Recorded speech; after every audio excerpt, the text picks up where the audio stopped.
भक्तों, आज हम अधिक मास महात्म्य के पावन अध्याय की चर्चा कर रहे हैं।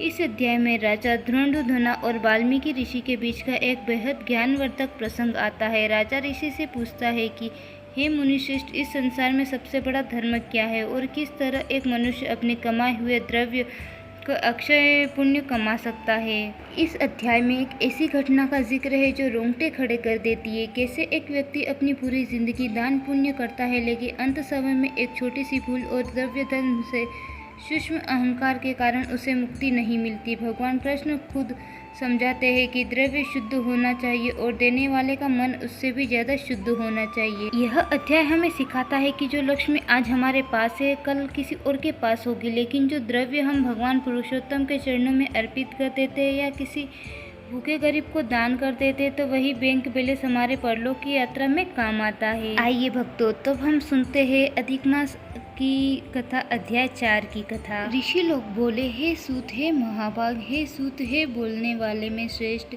पुरुषोत्तम के सेवन से राजा धुरंधुधना, शोभन राजपुत्र आदि तथा पतिव्रता स्त्री को किस तरह प्राप्त किया। हे तात, आपके मुख कमल से बार बार कथा सार सुनने वाले हम लोग को अमृत पान करने वाले के समान कथा अमृत पान से तृप्ति नहीं होती। इसी कारण से इस पुरातन इतिहास को विस्तार पूर्वक कहिए। हमारे भाग्य में बल से ही ब्रह्मा ने आपको दिखलाया है। सूत जी बोले, हे विप्रलोक, सनातन मुनि नारायण के इस पुरातन इतिहास को नारद जी के प्रति कहा है। वही इतिहास इस समय में आप लोगों से कहता हूँ। मैंने जैसे गुरु के मुख से राजा धुरंधुधना का पापनाशक चरित्र पढ़ा है, उसको सब मुनि श्रवण करे। श्री नारायण बोले, हे ब्राह्मण नारद, सुनिए, मैं पवित्र करने वाली गंगा के समान राजा धुरंधुधना की सुंदर तथा प्राचीन कथा कहता हूँ। हे देश का रक्षक, श्रीमान, बुद्धिमान तथा सत्य पराक्रमी चित्रधर्मा नाम का राजा था। उसको धुरंधुधना नाम से प्रसिद्ध, अति तेजस्वी, सब गुणों से युक्त, सत्य बोलने वाला, धर्मात्मा और पवित्र आचरण वाला पुत्र हुआ। कान तक लंबे नेत्र वाला, चौड़ी छाती वाला, बड़ी भुजा वाला, महातेजस्वी वह राजा धुरंधुधना प्रशस्त गुण समूह के साथ साथ बढ़ता गया। वह चतुर राजा धुरंधुधना प्रसन्नता के साथ गुरु के मुख से एक बार कहने मात्र से पूर्व में पढ़े हुए के समान व्याकरण आदि 6 अंगों के साथ 4 वेदों का अध्ययन कर, गुरु को दक्षिणा देकर और विधि पूर्वक उनकी पूजा कर, बुद्धिमान राजा गुरु की आज्ञा से पिता चित्रधर्मा के पुर को गया। अपने नगर में वास करने वाले प्रजावर्ग के नेत्र को आनंदित करता हुआ जिस पुत्र को देखकर राजा चित्रधर्मा की अत्यंत हर्ष को प्राप्त हुआ, पुत्र जवान हो, संपूर्ण धर्म को जानने वाला हो और प्रजापालन में समर्थ हो, इससे बढ़कर सार शून्य इस संसार में और क्या है, अर्थात कुछ नहीं है। अब मैं 2 भुजाओं वाले मुरली वंशी को धारण करने वाले, प्रसन्न मुख वाले, शांत तथा भक्तों को अभय देने वाले श्री कृष्ण चंद्र की आराधना करता हूँ। जिस तरह ध्रुव, अम्बरीश, शतार्थी, ययाति प्रमुख राजा और शिवी, रति देव, शशि बिंदु, भगीरथ, भीष्म, विदुर, दुष्यंत और भरत, प्रधु, उत्तानपाद, प्रहलाद, विभीषण, ये सब राजा तथा और अन्य राजा लोग भी अनेकों लोगों को त्याग कर इस अनित्य शरीर से पुरुषोत्तम भगवान की आराधना कर नित्य सदा रहने वाले विष्णु पद को चले गए। उसी तरह स्त्री, मकान, पुत्र आदि में स्नेहमय बंधन को तोड़कर वन में जाकर हरि का सेवन करना हमारा भी कर्तव्य है। ऐसा मन में निश्चय कर समर्थ राजा धुरंधुधना को राज्य का भार देकर स्वयं विरक्त हो शीघ्र पुलह ऋषि के आश्रम को चला गया। वहां जाकर संपूर्ण कामनाओं से निष्प्रह हो और भोजन त्याग कर हम हर समय मन में श्री कृष्ण चंद्र का स्मरण करता हुआ तप करने लगा। कुछ समय तप करके वह राजा चित्रवर्मा हरि भगवान के परम धाम को चला गया। राजा धुरंधुधना ने भी अपने पिता की वैष्णवी गति को सुना। उस समय पिता ने परम धाम गमन हो से हर्ष और वियोग होने से शोक युक्त राजा धुरंधुधना पितृ भक्ति से विद्वानों के वचन में स्थिर होकर परलौकी को क्रिया को करने लगा। नीति शास्त्र में विशारद चतुर राजा धुरंधुधना अत्यंत शोभित पवित्र पुष्करावर्तक नगर में राज्य करने लगा। अच्छे स्वभाव वाली विदर्भ राज्य की कन्या उसकी स्त्री गुण सुंदरी नाम की थी। पृथ्वी पर रूप में उनके समान दूसरी स्त्री नहीं थी। उस गुण सुंदरी ने सुंदर, चतुर, शुभ आचरण वाले 4 पुत्रों को उत्पन्न किया और संपूर्ण लक्षणों से युक्त चारुमती नामक कन्या को उत्पन्न किया। चित्रवाक के चित्रवाह, मणिमान और त्रिकुंडन त्रिकुंडल नाम वाले से सब बड़े मानी सुर अपने अपने नाम में पृथक विख्यात होने लगे।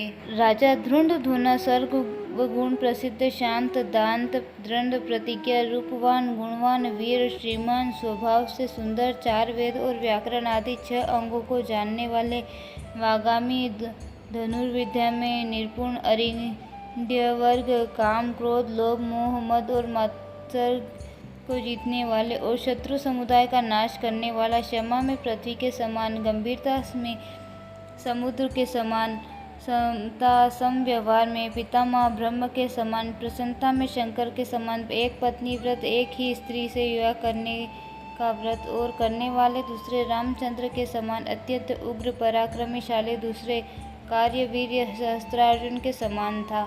नारायण बोले, एक समय रात्रि में शयन किए उस राजा धुरंधुना को चिंता हुई कि अहो, यह वैभव संपत्ति किस महान पुण्य के कारण हमें प्राप्त हुई है। न तो मैंने तप किया, न तो दान किया, न ही पर कुछ हवन किया है। मैं इस भाग्योदय का कारण किससे पूछूं?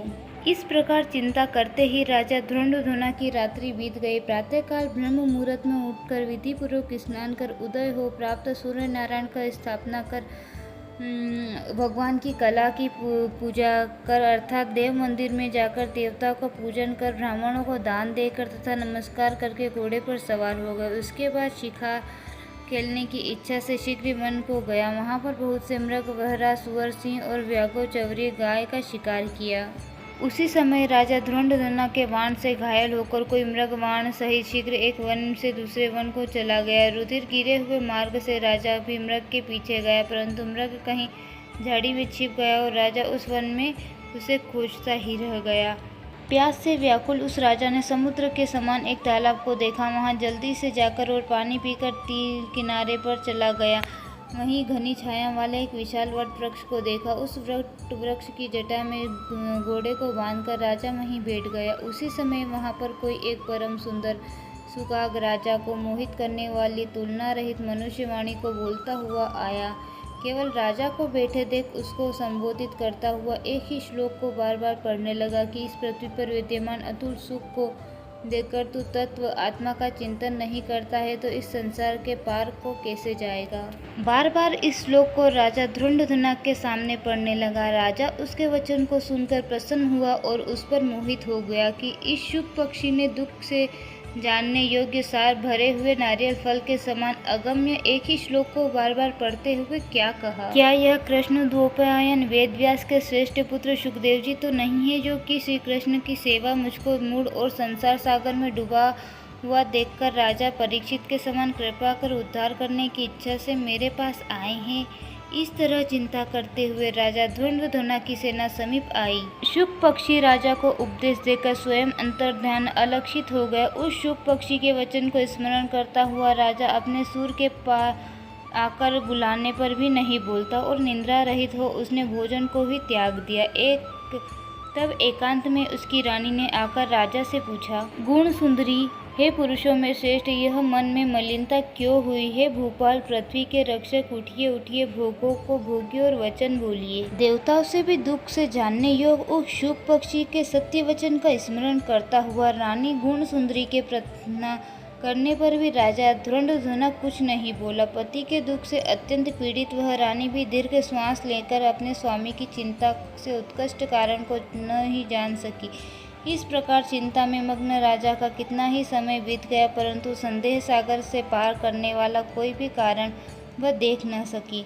नारद जी बोले, हे मुने, इस तरह चिंता को करते हुए पृथ्वीपति राजा धुरंधुना का क्या हुआ सो आप कहे, क्योंकि हे मुने, निर्मल वैष्णव चरित्र थोड़ा भी यदि सुना जाए तो पापों का नाश हो जाता है। श्री नारायण बोले, इसके बाद चिंता से आतुर राजा धुरंधुना के घर वाल्मीकि मुनि आए, जिन्होंने परम अद्भुत तथा सुंदर रामचंद्र का चरित्र वर्णन किया है। राजा धुरंधुना ने दूर से ही वाल्मीकि मुनि को आते हुए देखकर घबराने के साथ जल्दी से उठकर भक्ति युक्त हो उनके चरणों में दंडवत प्रणाम किया। भली भांति पूजा कर उत्तम आसन पर ऋषि को बैठाकर उनके चरणों को गोद में लेकर दोनों हाथों से धोया और उन चरणोदय को बड़े हर्ष के साथ सिर से धारण कर शुक पक्षी की बात स्मरण करता हुआ राजा धुरंधुना ने मधुर वचन से यूँ कहा। धुरंधुना बोले, हे भगवान, इस समय मैं कृत्य हूँ, भाग्यवान हूँ, मेरा जन्म सफल हुआ। हे प्रभु, आज मेरा मनोरथ पूर्ण हुआ। आज आपके प्रत्यक्ष दर्शन से शास्त्रादिकों के यथार्थ अर्थ का ज्ञान हुआ है। हे जगत के पालन करने वाले, आज मैं अपने भाग्य का क्या वर्णन करूँ। श्री नारायण बोले। इस तरह वाल्मीकि मुनि को कहकर वह राजा मौन हो गए।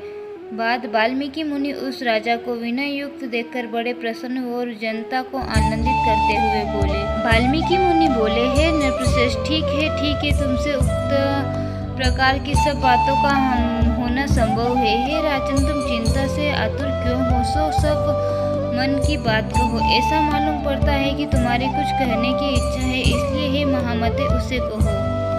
राजा ध्वंद्वधना बोले, आपके चरण कमल की कृपा से हमेशा सुख है, परंतु हे विद्वान, हमारे हृदय में एक बड़ा संदेह है। वन में होने वाले शुक पक्षी के मुख से निकले हुए बाण के समान उस वचन को दूर करे। किसी समय में शिकार खेलने के लिए गहन वन में निकल गया। वहां भ्रमण करता हुआ एक तालाब देखा, उसका जल पिया। बाद में थकावट दूर करने के लिए एक बड़े वृक्ष के नीचे बैठ गया। अत्यंत घनी तथा सुंदर छाया वाले और मन एवं नेत्र को आनंद देने वाले उस वृक्ष पर बैठे हुए सुंदर शुक पक्षी को देखा। जब उस शुक पक्षी पर हमारी दृष्टि गई, तब उसने हमारे सम्मुख होकर एक श्लोक पढ़ा कि इस पृथ्वी पर विद्यमान अतुल सुख को देखकर तू तत्व आत्मा का चिंतन नहीं करता है, तो इस संसार के पार कैसे जाएगा। इस प्रकार शुक पक्षी के वचन को सुनकर विस्मित हो गया। हे ब्राह्मण, मैं नहीं जानता कि उस शुक पक्षी ने क्या कहा। इस हमारे हृदय के संदेह को आप दूर करने के योग्य है। हमारा राज्य सुख तथा सुंदर 4 पुत्र, सुंदर पतिव्रता स्त्री, हाथी, घोड़ा, रथ, सोना। हे ब्राह्मण, ये सब अतुल समृद्धि इस समय हमें किस पुण्य को प्राप्त है, यह सब विचार कर संक्षेप में आप कहने योग्य है। राजा ध्वंद्वधना के वचन को वाल्मीकि मुनि सुनकर प्राणायाम कर एक मुहूर्त तक ध्यान में मग्न हुआ। हाथ में रखे हुए आंवला के फल के समान विश्वास संसार के भूत, भविष्य और जो वर्तमान विषय है उसको हृदय में समाधि के बल से जानकर और निश्चय कर राजा से बोले। वाल्मीकि मुनि बोले, हे राजाओं के में श्रेष्ठ, अपने पुनर्जन्म का चरित्र तुम सुनो। हे राजेंद्र, पुनर्जन्म में आप द्रविड़ देश के ताम्रपर्णी नदी के किनारे वास करने वाले सुदेव नामक ब्राह्मण थे। धार्मिक सत्यवादी, जो मिल जाए उतने में ही संतोष करने वाले, वेदाध्ययन में संपन्न, विष्णु भक्ति में पारायण रहा करते थे। आपने अग्निहोत्र आदि यज्ञों के द्वारा भगवान हरि को प्रसन्न किया। इस प्रकार रहते हुए तुम्हारी गुणवती स्त्री थी, वह गौतम जी की सुंदरी कन्या गौतमी नाम से प्रसिद्ध शंकर की सेवा में तत्पर पार्वती के समान तुम्हारी प्रेम से सेवा करती थी। गृहस्थाश्रम में धर्म पूर्वक वास करते हुए समय बीत गया, परंतु तुम्हें कोई संतान नहीं हुई। एक दिन अपनी स्त्री से सेवित आसन पर बैठे हुए दुखित ब्राह्मण गदगद स्वर से बोले, ऐ सुंदरी, संसार में पुत्र से बढ़कर दूसरा सुख नहीं, और तब दान से उत्पन्न पुण्य दूसरे लोक में सुख देने वाला होता है। शुद्ध वंश में होने वाली संतान इस लोक में तथा परलोक में कल्याण करने वाली होती है। उस श्रेष्ठ पुत्र के न मिलने से मेरा जीवन निष्फल है। न तो मैंने पुत्र को प्यार किया और न वेद पढ़ने के लिए सोने से जगाया, न तो उसका विवाह किया, इसलिए मेरा जन्म व्यर्थ में चला गया।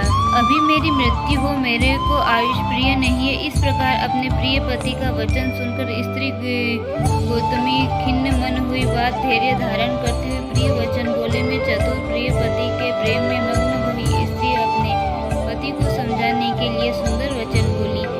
गौतमी बोली, हे प्राणेश्वर, अब इस तरह तुच्छ वचनों को न कहिए। आपके समान भक्त विद्वान लोग मोह को प्राप्त नहीं होते। हे प्रभु, आप सत्य धर्म के तत्पर रहने वाले हो, आपने स्वर्ग को जीत लिया है। हे सुव्रत अर्थात हे सुंदर व्रत करने वाले, आप जैसे ज्ञानी को पुत्रों के सुख की प्राप्ति कैसी, अर्थात ज्ञानी पुरुष पुत्र से होने वाले सुख की इच्छा नहीं करते। हे ब्राह्मण, पहले चित्रकेतु नामक राजा पुत्र शोक से संतप्त हुआ। वह नारद और अंगिरा ऋषि के आने पर पुत्र शोक में मुक्त हो संसार से उद्धार को प्राप्त हुआ। इसी प्रकार राजा अंगवेन नामक दुष्ट पुत्र के कारण रात्रि के समय वन को चला गया। उसी तरह हे स्वामिनी, आपको भी संतातिक दुख देने वाली होगी। फिर भी हे तपोधन, यदि आपको सत्पुत्र की लालसा है तो प्रसन्नता से जगत के नाथ समस्त अर्थों के दाता हरि भगवान की आराधना करें। ब्राह्मण, पहले शांकराचार्य व कौमुद ऋषि ने उनकी आराधना कर पुत्र को प्राप्त किया, जो कि पुत्र युगों में श्रेष्ठ कपिल देव नाम से प्रसिद्ध हुआ। ब्राह्मण श्रेष्ठ इस प्रकार अपनी धर्म पत्नी के वचन सुनकर तथा निश्चय कर उस पत्नी गौतमी स्त्री के साथ ताम्रपर्णी नदी के तट पर गया। वहां जाकर उस पवित्र तीर्थ में स्नान कर अत्यंत श्रेष्ठ तथा तप करता भया 5 दिन के बाद सूखे पत्ते तथा जल का आहार करता था। इस प्रकार तप करते उस तपोनिधि सुदेव ब्राह्मण को 4000 वर्ष व्यतीत हो गए। हे ब्राह्मण, उसके इस तपस्या से तीनों लोग कांप उठे। भक्त वत्सल भगवान उस सुदेव ब्राह्मण के अत्यंत उग्र तपस्या को देखकर जल्दी से गरुड़ पर सवार होकर प्रकट हुए। श्री नारायण बोले, नवीन मेघ के समान जगत की रक्षा करने में समर्थ 4 भुजा वाले प्रसन्न मुख मुरारी को देखकर सुदेव शर्मा ब्राह्मण हर्ष के साथ मुकुंद भगवान को साष्टांग प्रणाम करता हुआ बोला। श्री नारायण बोले, नारद, सुदेव शर्मा ब्राह्मण हाथ जोड़कर गदगद स्वर में भक्त वत्सल श्री कृष्ण देव की स्तुति करता हुआ बोला, हे देव, हे देवेश, हे त्रैलोक्य को अभय देने वाले, हे प्रभु, आपको नमस्कार है। हे सर्वेश्वर, आपको नमस्कार है। मैं आपकी शरण में आया हूँ। हे परमेश्वर, हे शरणागत वत्सल, मेरी रक्षा करो। हे जगत के स्वामी, प्राणियों से नमस्कार किए जाने वाले, हे शरण में आए हुए लोगों के भय का नाश करने वाले, आपको नमस्कार है। आप जय के स्वरूप हो, जय के देने वाले हो, जय के मालिक हो, जय के कारण हो, विश्व के आधार हो, विश्व के रक्षक हो, दिव्य हो, विश्वासों के स्थान हो, फलों के बीज हो, फलों के आधार हो, विश्व में स्थित हो, विश्व के कारण हो, फलों के मूल हो, फलों के देने वाले हो, तेज स्वरूप हो, तेज के दाता हो, सब तेजस्वियों में श्रेष्ठ हो, कृष्ण हृदयांधकार के नाशक हो, विष्णु व्यापक हो, वासुदेव देवता के वास स्थान अथवा वासुदेव के पुत्र हो, दीन वत्सल हो, ऐसे आपको मैं नमस्कार करता हूँ। हे जगत प्रभु, आपकी स्तुति करने से ब्रह्मादिक देवता भी समर्थ नहीं। हे जनार्दन, मैं तो अल्प बुद्धि वाला मनुष्य हूँ कि इस तरह स्तुति करने में समर्थ हो सकता हूँ। अत्यंत दुखी 3 अपने भक्त भी आप कैसे अपेक्षा त्याग करते हो। हे प्रभु, क्या आप संसार में वह अपनी लोक बंधुता नष्ट हो गई? वाल्मीकि ऋषि बोले, सुदेव शर्मा ब्राह्मण इस प्रकार विष्णु भगवान की स्तुति कर हरि के सामने खड़ा हो गया। हरि भगवान उनके वचन सुनकर मेघ के समान गंभीर वचन में बोले। श्री हरि बोले, हे वत्स, तुमने जो तप किया है वह बहुत अच्छी तरह से किया है। महाप्रज्ञा, हे तपोधन, क्या चाहते हो सो मुझसे कहो। तुम्हारे तप से प्रसन्न मैं उस वर को तुम्हारे लिए दूंगा, क्योंकि आज के पहले ऐसा बड़ा भारी कर्म किसी ने नहीं किया है। वाल्मीकि ऋषि बोले, सुदेव शर्मा ब्राह्मण इस प्रकार विष्णु की स्तुति कर हरि के सामने खड़ा हो गया। भगवान हरि उसके वचन सुनकर मेघ के समान गंभीर वचन में बोले। श्री हरि बोले, हे वत्स, तुमने जो तप किया वह बहुत अच्छी तरह किया। हे महाप्रज्ञो, हे तपोधन, क्या चाहते हो सो मुझसे कहो। तुम्हारे तप से प्रसन्न मैं उस वर को तुम्हारे लिए दूंगा, क्योंकि आज के पहले ऐसा बड़ा भारी कर्म किसी ने नहीं किया है। सुदेव शर्मा बोले, हे नाथ, हे दीनबंधु, हे दयानिधे, यदि आप प्रसन्न है तो हे विष्णु, हे पुराण पुरुषोत्तम, कृपा कर आप मेरे लिए सत्पुत्र दीजिए। हे हरे, पुत्र के बिना सुना यह गृहस्थ आश्रम धर्म मुझको प्रिय नहीं लगता। इस प्रकार हरि भगवान सुदेव शर्मा ब्राह्मण के वचन को सुनकर बोले। श्री हरि बोले, हे द्विजपुत्र, को छोड़कर बाकी जो न देने योग्य है उसको भी तुम्हारे लिए दूंगा, क्योंकि ब्राह्मण ने तुम्हारे लिए पुत्र का सुख नहीं लिखा है। मैंने तुम्हारे भाल देश में होने वाले समस्त अक्षरों को देखा, उसमें 7 जन्म तक तुमको पुत्र का सुख नहीं है। इस प्रकार ब्रज प्रहार के समान निष्ठुर हरि भगवान के वचन को सुनकर जड़ के कट जाने से वृक्ष के समान वह सुख सुदेव शर्मा ब्राह्मण पृथ्वी तल पर गिर गया। पति को गिरे हुए देखकर गौतमी स्त्री अत्यंत दुखी हुई और पुत्र की अभिलाषा से वंचित अपने स्वामी को देखती हुई रुदन करने लगी। कुछ समय बाद धैर्य का आश्रय लेकर गौतमी स्त्री गिरे हुए पति से बोली। गौतमी बोली, हे नाथ, उठिए उठिए, क्यों मेरे वचन का स्मरण नहीं करते? ब्रह्मा ने भालदेश में जो सुख दुख लिखा है वह मिलता है। रमानाथ क्या करेंगे? मनुष्य तो अपने किए कर्म का फल भोगते हैं। अभो पुरुष का उद्योग मरणासन पुरुष को औषध देने के समान निष्फल हो जाता है। जिसका भाग्य प्रतिकूल है उसका किया हुआ सब उद्योग व्यर्थ होता है। समस्त वेदों में यज्ञ, दान, तप, सत्य, व्रत आदि की अपेक्षा हरि भगवान का सेवन श्रेष्ठ कहा है, परंतु उससे भी भाग्य बल श्रेष्ठ है। इसलिए हे भूसुर, सर्वत्र से विश्वास को हटाकर उठिए और शीघ्र देव का भी आश्रय लीजिए। इसमें हरि का क्या काम है। इस प्रकार उस गौतमी के अत्यंत शोक से युक्त वचन को सुनकर दुख के कांपते हुए गरुड़ जी विष्णु भगवान से बोले। गरुड़ जी बोले, हे हरे, शोक रूपी समुद्र में डूबी हुई ब्राह्मणी को उसी तरह नेत्र से गिरते हुए अश्रुधारा से व्याकुल ब्राह्मण को देखकर, हे दीन बंधो, हे दया सिंधु, हे भक्तों के लिए अभय को देने वाले, हे प्रभु, भक्तों के दुख को नहीं सहने वाले, आपकी आज वह दया कहाँ चली गई। अहो, आप वेद और ब्राह्मण की रक्षा करने वाले साक्षात विष्णु हो। इस समय आपका धर्म कहाँ गया। अपने भक्त को देने के लिए 4 प्रकार की मुक्ति आपके हाथ में ही स्थित कही गई है। अहो, फिर भी आपके भक्त उत्तम भक्ति को छोड़कर चतुर्विधि मुक्ति की इच्छा नहीं करते और उनके समान 8 सिद्धियां दासी के समान स्थित रहती है। आपके आराधन का महत्म सब जगह सुना है। इस तरह ब्राह्मण के पुत्र की वाचा आज पूर्ण करने में आपको क्या परिश्रम है। हाथी दान करने वाले पुरुष को अंकुश दान करने में क्या परिश्रम है। अब आज से कोई भी आपके चरण कमल की सेवा नहीं करेगा। जो पुरुष के भाग्य में होता है वही निश्चय रूप से प्राप्त होता है। इस बात की प्रथा आज से संसार में चल पड़ी और उसकी भक्ति रसलता को चली गई, अर्थात लुप्त हो गई। हे नाथ, आप करने तथा न करने में स्वतंत्र है। यह आपका सामर्थ्य सर्वत्र विख्यात है। आज वह सामर्थ्य इस ब्रह्मा को पुत्र प्रदान न करने से नष्ट होता है। इसलिए आप इस ब्राह्मण के लिए अवश्य एक पुत्र प्रदान कीजिए। सुदामा ब्राह्मण ने आपकी आराधना कर उत्तम वैभव को प्राप्त किया। आपकी कृपा से शांतिपनी गुरु ने मृत्यु पुत्र को प्राप्त किया। इस कारणों से पुत्र की लालसा करने वाले ये दोनों स्त्री पुरुष आपकी शरण में आए हैं। श्री नारायण बोले। इस प्रकार विष्णु भगवान अमृत के समान गरुड़ के वचन को सुनकर गरुड़ जी से बोले, हे पक्षीवर, हे वेनते, ब्राह्मण को अभिलाषित एक पुत्र शीघ्र दीजिए। इस प्रकार अपने अनुकूल हरि भगवान के वचन को सुनकर गरुड़ जी ने अत्यंत प्रसन्नचित होकर उस पृथ्वी को देवता दुखित ब्राह्मण के लिए अनुरूप सुंदर पुत्र को जल्दी से दे दिया। इस प्रकार ये कथा अब यहीं पूर्ण होती है। आगे की कथा हम दूसरे अध्याय में सुनेंगे, इसलिए अभी के लिए हम चलते हैं। राधे राधे। ओम नमो भगवते वासुदेव। और अभी तक आपने मेरा चैनल सब्सक्राइब नहीं किया हो तो ज़रूर सब्सक्राइब करिएगा और ज़्यादा से ज़्यादा शेयर करिएगा ताकि ज़्यादा से ज़्यादा लोग इन कथा का आनंद ले सके।